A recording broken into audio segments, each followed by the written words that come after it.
Bueno, recién teníamos parte de lo que anunciaba ayer el presidente de la República en conferencia de prensa. Terminó el análisis de prefactibilidad y Uruguay ve como algo factible y positivo avanzar en un acuerdo comercial con China. Vamos a recibir al licenciado Gonzalo Leggini, que es especialista en el área de integración, comercio internacional, para hablar de este tema. Gonzalo, bueno, en primer lugar, ¿qué lecturas es del anuncio que se hizo en el día de ayer por parte del presidente? Buen día. Buen día, ¿qué tal? Bueno, yo creo que es un anuncio muy importante para el Uruguay. Yo quizás, y sin exagerar, creo que es uno de los hitos importantes luego de la firma del Mercosur, ¿verdad? Hace 30 años por parte de los países de la región. Yo creo que es muy importante para el Uruguay poder conseguir otros acuerdos comerciales con potencias, como el caso de China. El Mercosur ha logrado algunos acuerdos en estos últimos 20 años, pero han sido quizás de países no tan relevantes desde el punto de vista del comercio internacional, pero China, estamos hablando de básicamente el país que más exporta e importa prácticamente del planeta, ¿no?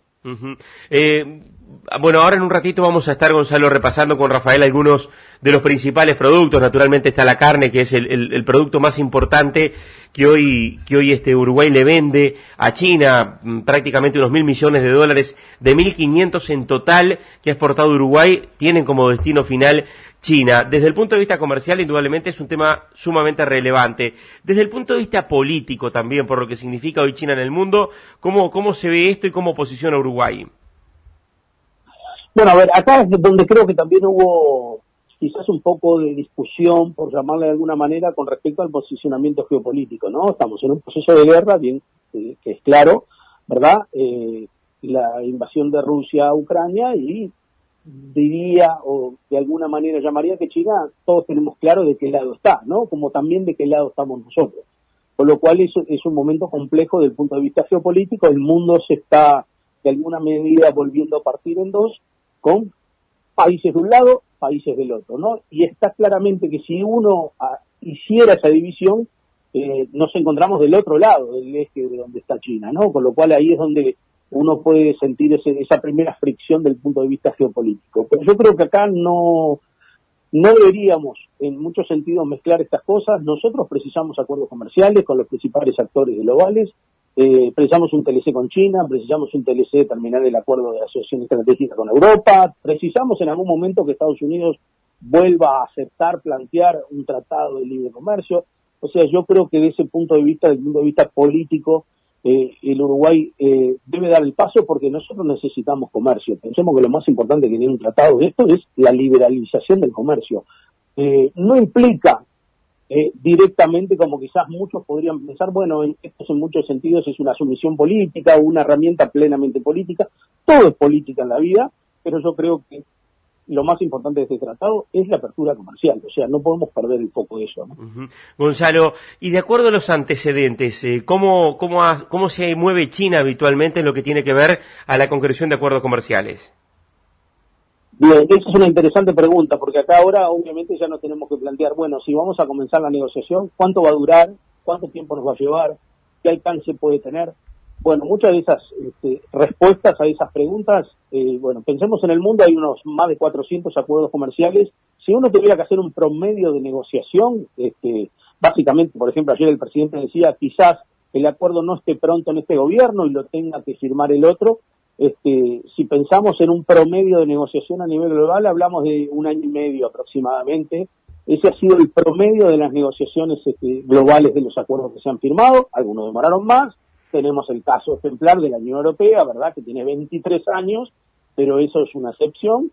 Lo normal es entre 1 año y medio y 2 años, con lo cual, si todo fuera por los carriles normales, seguramente estemos hablando que en el año 24 estemos probablemente cerrando el acuerdo y quedando para firmarse, y después el tratado, después de firmarse por parte de los dos países, debe ser ratificado y obviamente, en el caso de Uruguay, ir al Parlamento, como todo tratado internacional, para transformarse en ley, y bueno, y el proceso de cualquier ley antes de su promulgación, ¿no? Ese es el proceso, y a partir de ahí, en los tratados se pone una fecha de comienzo de esa desgravación arancelaria, que no es de un día para el otro, y ese es otro tema importante. Los acuerdos tienen un plazo de grabación, y de ahí va a depender la negociación. Ahí es donde está el meollo de todo.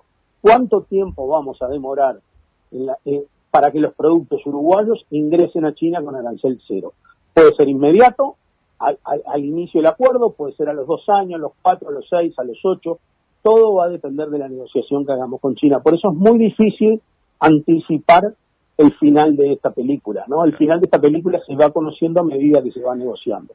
Y acá hay otro punto también importante que quiero sumar, que quizás hay que dejar claro, que es el tema de la confidencialidad. En base a esto, la mayor parte de las negociaciones son confidenciales hasta no arribar a una primer producto de negociación del acuerdo. O sea que tenemos que tener en mente que va a ser muy difícil acceder a la negociación, a la información de la negociación hasta que no esté plenamente avanzada. ¿Por qué? Porque yo puedo ir para un lado, volver hacia atrás, volver adelante, hacia atrás, adelante, hacia atrás, hasta llegar al punto final de negociación. Bien. Gonzalo, desde el punto de vista comercial, ahora vamos a hablar algo con Rafa, la balanza comercial es favorable a Uruguay, o sea, le exportamos más a China de lo que le importamos y fundamentalmente, bueno, en el caso nuestro son alimentos y en el caso de China algunas materias primas, pero también tecnología, entre otros productos. ¿Cómo ves desde el punto de vista del resultado de, digamos, dentro de lo que es Uruguay particularmente, justamente el tema de ganadores y perdedores? Uno a priori dice, bueno, hay naturalmente más, y bueno, y es el resultado del análisis de prefactibilidad también, hay más beneficios en este posible acuerdo, que más oportunidades que amenazas. Sí, eso también es una muy buena pregunta. Pensemos que acá hay que partir de una lógica. Esto es un acuerdo asimétrico entre un país de 3,5 millones y otro de 1.400 millones. Con lo cual, ¿cuál es el potencial para el Uruguay? Y tiende a infinito, ¿no? ¿Cuál es el potencial para China? Y para China son exclusivamente estos 3,5 millones de personas. ¿Qué quiero decir? Las posibilidades de crecimiento del comercio de China a Uruguay son limitadas. Ahora, de Uruguay a China son prácticamente ilimitadas, ¿no? Entonces, yo creo que ahí es donde tenemos mucho más para ganar. Obviamente que hay sectores que se van a ver más impactados y para ellos hay que tomar algunas políticas locales para tratar de reducir ese impacto, como puede ser el plástico, como puede ser el sector del químico, por ejemplo, entre otros, pero el resto de los sectores mayormente se pueden ver beneficiados con un aumento de ventas. Vamos a plantear algunos números para que esto quede bien claro. Cuando uno mira las exportaciones de este año 2022, que seguramente vayan a terminar entre 14.000 y 15.000 millones de dólares, o sea, va a ser récord histórico de exportaciones para el Uruguay, nos vamos a encontrar prácticamente con entre 5 y 6.000 hacia China. O sea, China va a ser prácticamente más del 40% de las exportaciones uruguayas. ¿Por qué? Cuando uno mira las estadísticas, nos da un 30 y poco por ciento, pero tenemos que sumarle todo lo que de Zona Franca Nueva Palmira también va a China, que nosotros en las estadísticas lo consideramos como exportaciones a Zona Franca. Bueno, cuando sumamos eso, nos da que China es más del 40% de nuestras exportaciones. Duplica lejos a Brasil y ni que hablar, a Argentina son 6, 7, 8 veces más de lo que dependemos a Argentina. Entonces, no solo hoy es nuestro primer cliente, sino que tenemos la posibilidad de que eso siga aumentando y por lo menos yo calculo, y mirando la historia de los tratados que China ha firmado con otros países en la región, como puede ser el caso de Chile, por ejemplo, el comercio se ha duplicado a los 3, 4, 5 años de firma, de puesta en vigencia del acuerdo, ¿no? Ese es un escenario que podemos tener en carpeta, ¿no?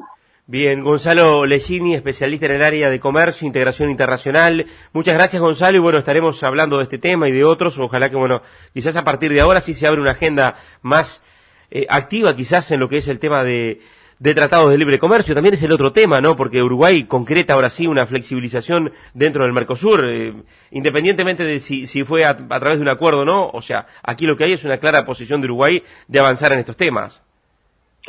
Sí, acá el tema claro que tú planteás es el tema de Uruguay dice, yo quiero negociar acuerdos, el Mercosur no avanza en la velocidad que yo necesito, voy por el camino bilateral, o sea que este es la primer cuña, por llamarle de alguna manera, que Uruguay mete.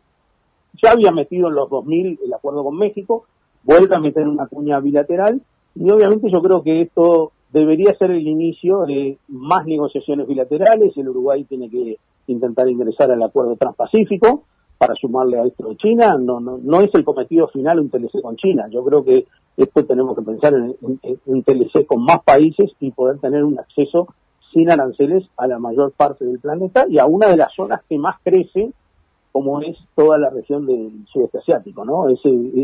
Asia Sur, todo lo que es Asia Sur, incluido China, es de las zonas que tiene mayor crecimiento en los últimos 30 años y ahí es donde debemos apuntar. Licenciado Gonzalo Olellini, muchas gracias.